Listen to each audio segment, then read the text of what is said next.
So I often like to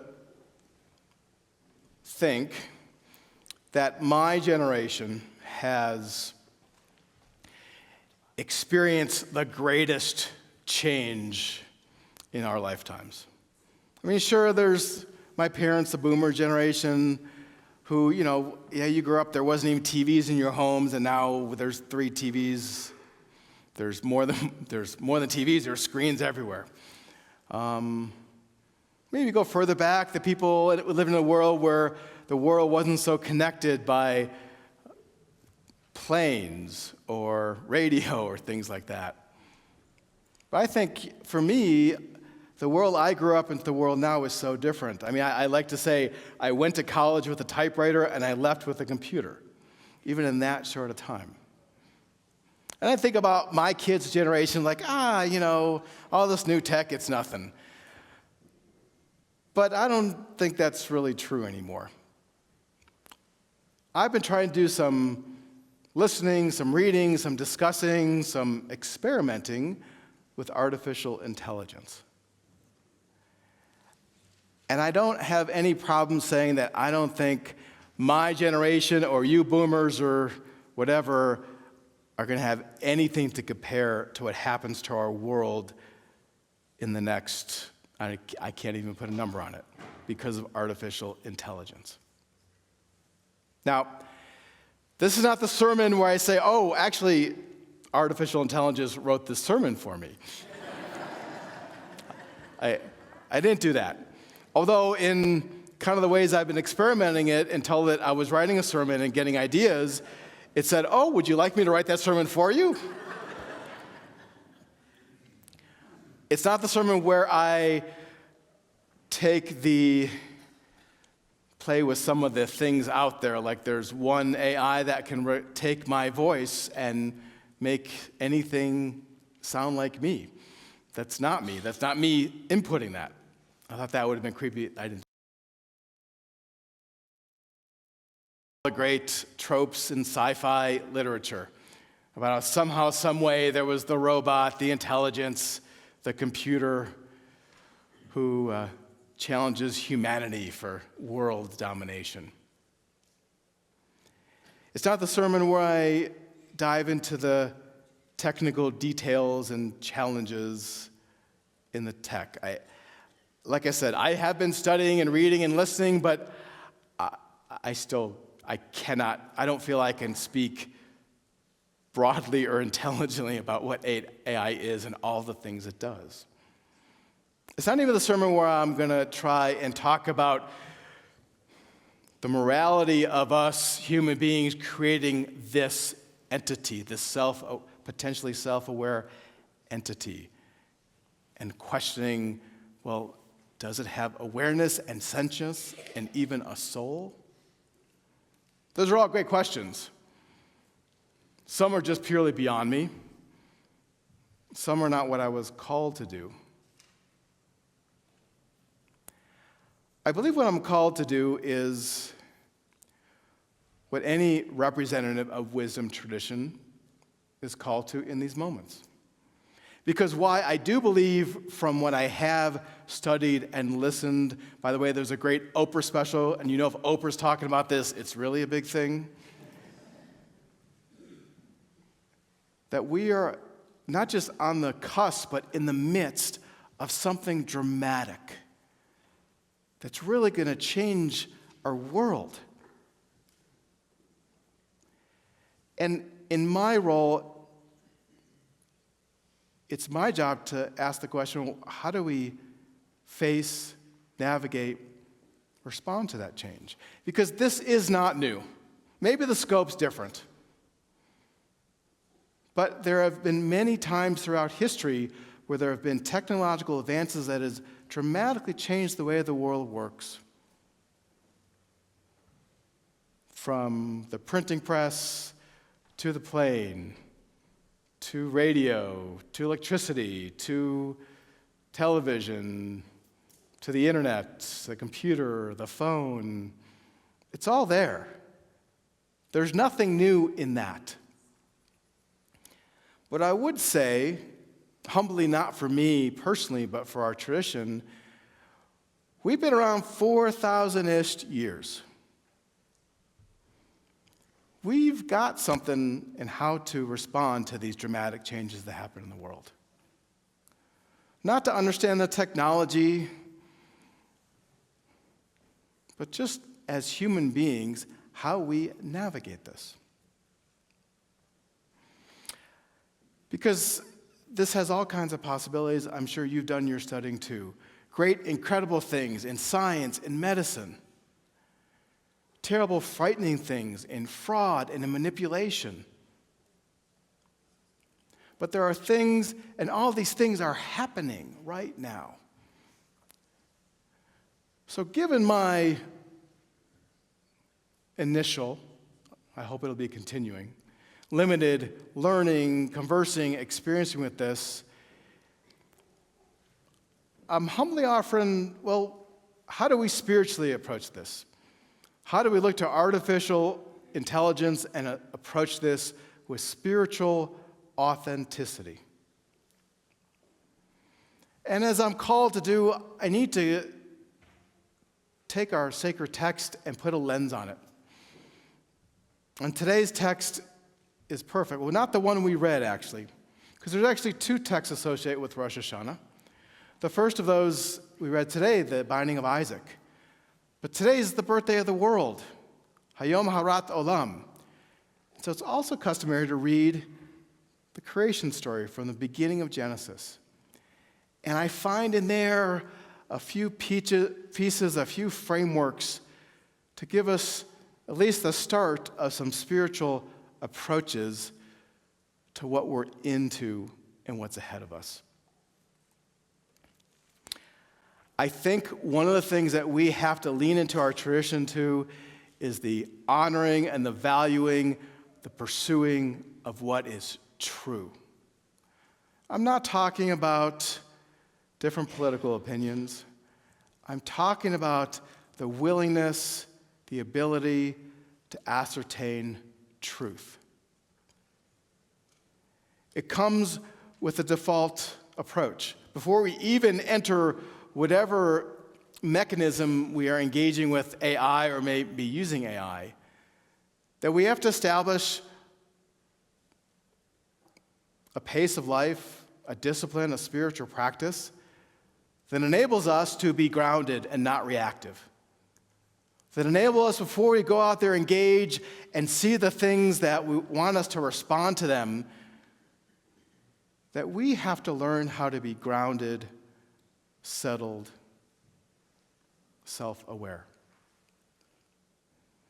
It's a whole other sermon to talk about all those things.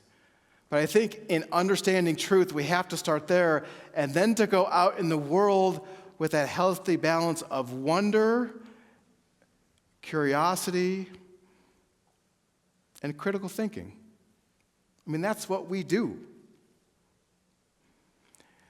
We see the world with all parts of us. I use these metaphors a lot. Our mind, our heart, our spirit. That's what we do.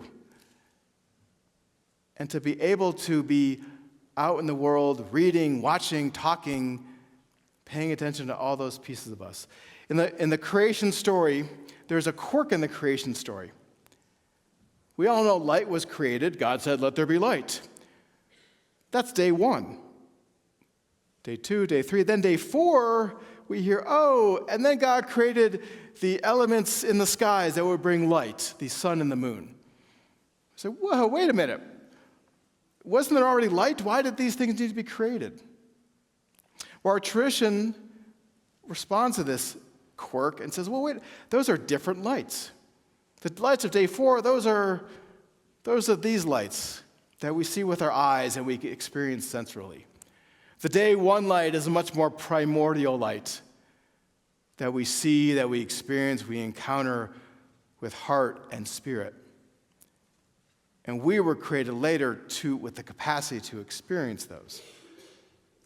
We need to use all of our faculties to approach what artificial intelligence presents to our world with that wonder, that curiosity, that critical thinking of what is true.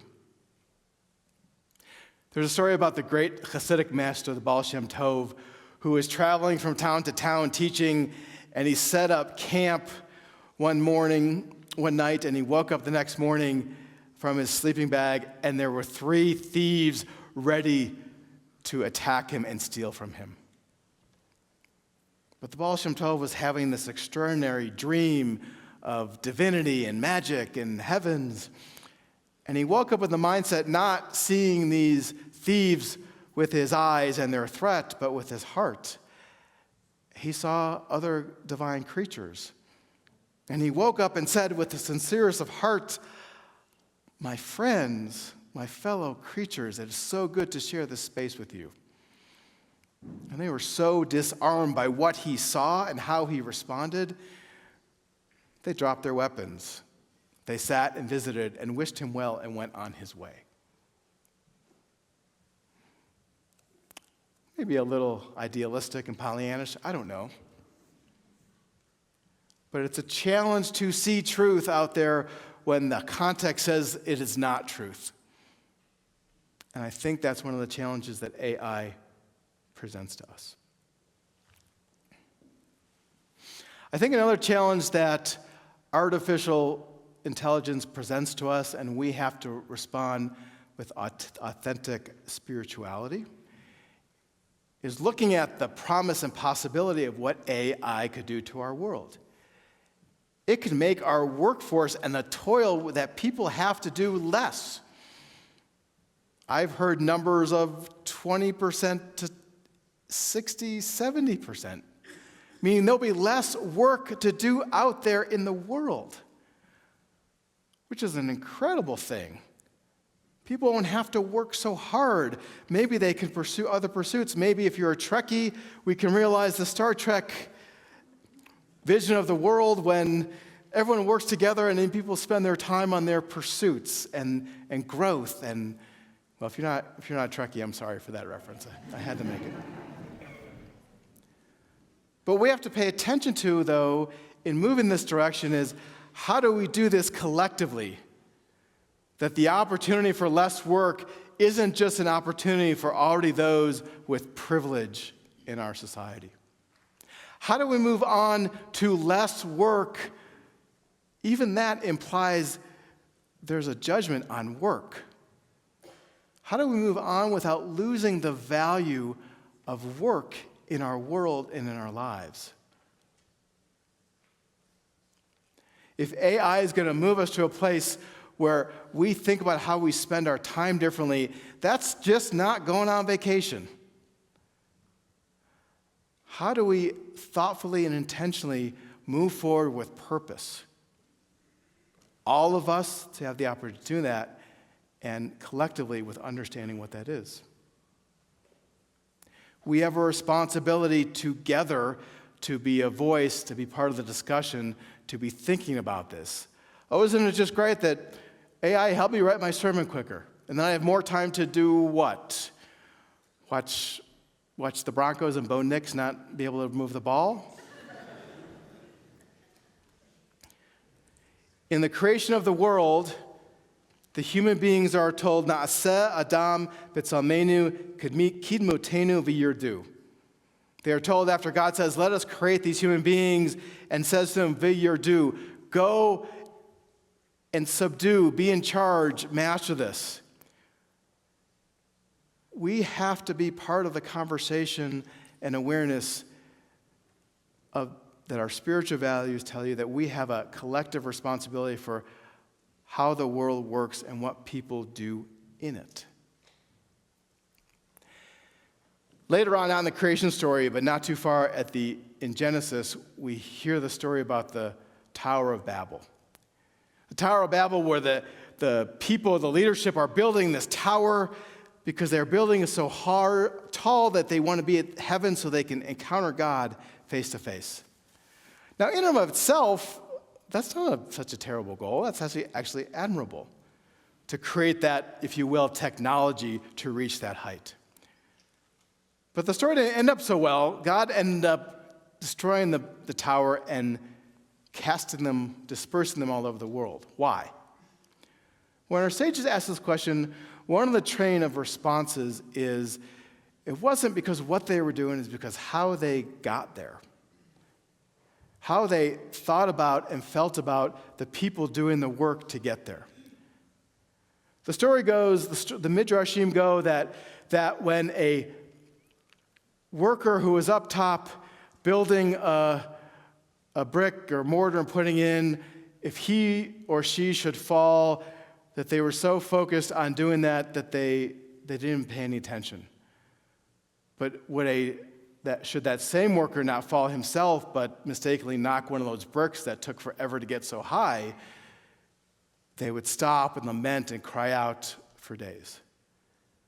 They had lost in their desire to get to that top and that tower the care and concern for those people who were part of that process, and what they were building and how it impacted them. And this leads more to my last thought. Well, I could go on because I had many bullet points about spiritually what we need to bring to this. But the last is a bit about this idea of this means to an ends. How often does it happen in our experience, in our history, that the things we turn to create or to liberate us or to lift us up, in the end up enslaving us? Can you think of anything that does that? We have these ideas that we want these things to make our lives better and easier. They are a means towards that end, but then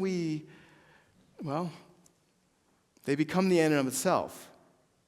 Instead of like the Tower of the Babel becoming something to help us be closer to God, they become something that get in the way of us knowing divinity, knowing ourselves, being truthful, being caring, kind, and just to one another.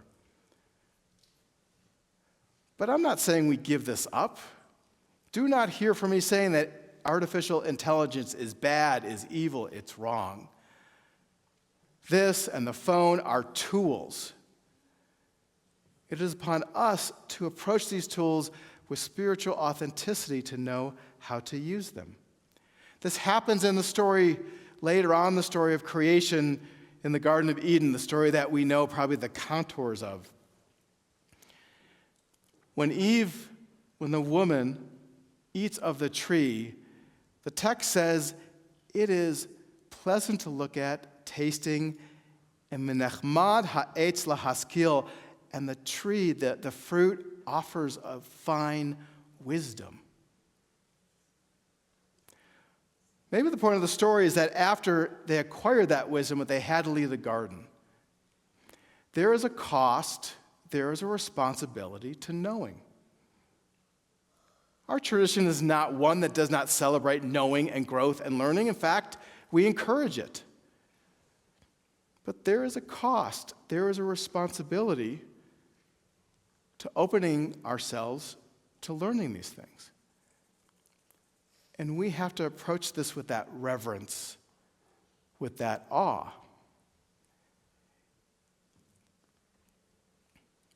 One of the stories that probably our community, not just at Mike, but everyone knows so well, probably knows this so well that we think it even comes from Torah itself, which it doesn't. It's a midrash. It's a story about Abraham when he was a child. In the Torah, we actually don't know much about Abraham. We only meet him when he's in his 70s. So the rabbis ask, why this guy? And they tell a story about him working in his father's idol shop. They say, yeah, I know that story, yeah. Abraham's dad goes for lunch, and Abraham's watching the idols, and some lady comes in and says, I'd like an idol that's going to help my kid get an A in algebra. I don't know. Probably didn't have algebra back then, but you get the idea. And Abraham, it hits him, the absurdity of this. And he says, why are you coming to this? Why are you coming to ask this God? This is just an idol. This is supposed to point you towards a higher something, a higher power. This in and of itself is not going to help your kid one damn bit.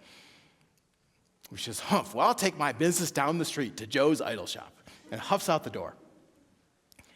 But he's so frustrated, he finds a hammer and he smashes all the idols, except for the big one. And of course, Dad comes back and he's, what happened here? And Abraham says, well, the big idol. He got mad at the other ones and he destroyed the rest. And Abraham's response is, well, son, this is just stone. How can it do that? And Abraham, I don't think he said this, but this is my response. Duh, Dad. Of course not. They're just idols. They're just tools. They're just mediums to point us in a higher direction. Maybe fundamentally, as we approach the threat, the challenge, the possibility of artificial intelligence, is to always vigilantly approach this question of how much artificial intelligence is a tool or an end itself. Now, you may be thinking, okay, I've read some stuff or watched some stuff about AI. Maybe you saw the Oprah special too. What he's saying doesn't really sound like anything new. Pursue truth. Value people and the work they do and the work we do. Create a life that affords purpose and meaning. Don't worship idols. Don't allow things to get in the way of what's true and authentic and essential. Well, maybe that's the point. More wisely put by Kohelet, Ecclesiastes, Ein chadash tachat hashemesh. There's really nothing new under the sun. We've been around 4,000 years because we've got the tools to respond to these challenges. And so, yes, as I thought and studied and reflected, I thought these were important ways that we could spiritually, authentically respond to what AI presents us. But they'll also work in other parts of our lives. If you don't even enter AI into the equation,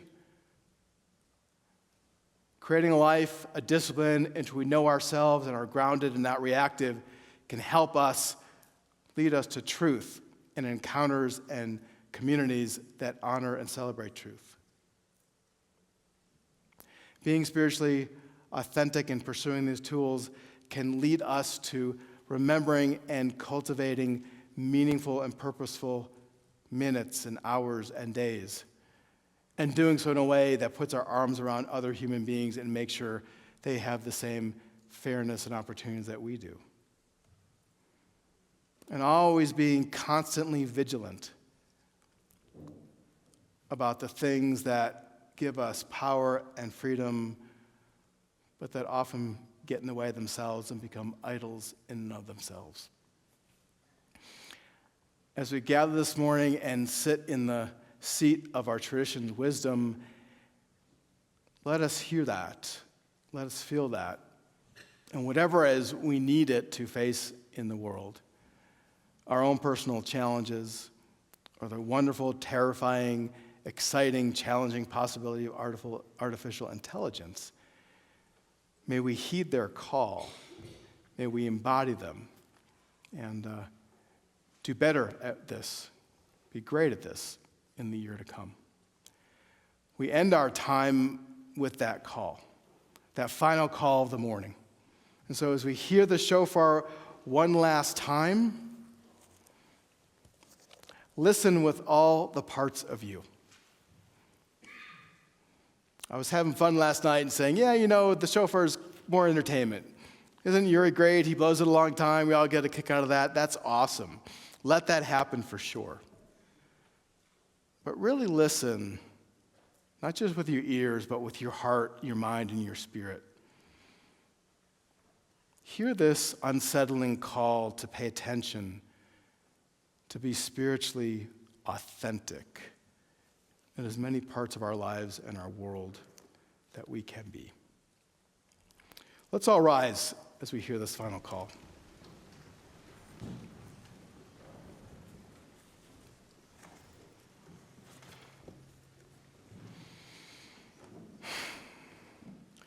To Tekiah. Shavarim Teruah. Tekiah. Tekiah. Shavarim. Tekiah. Tekiah. Teruah. Tekiah Gedolah.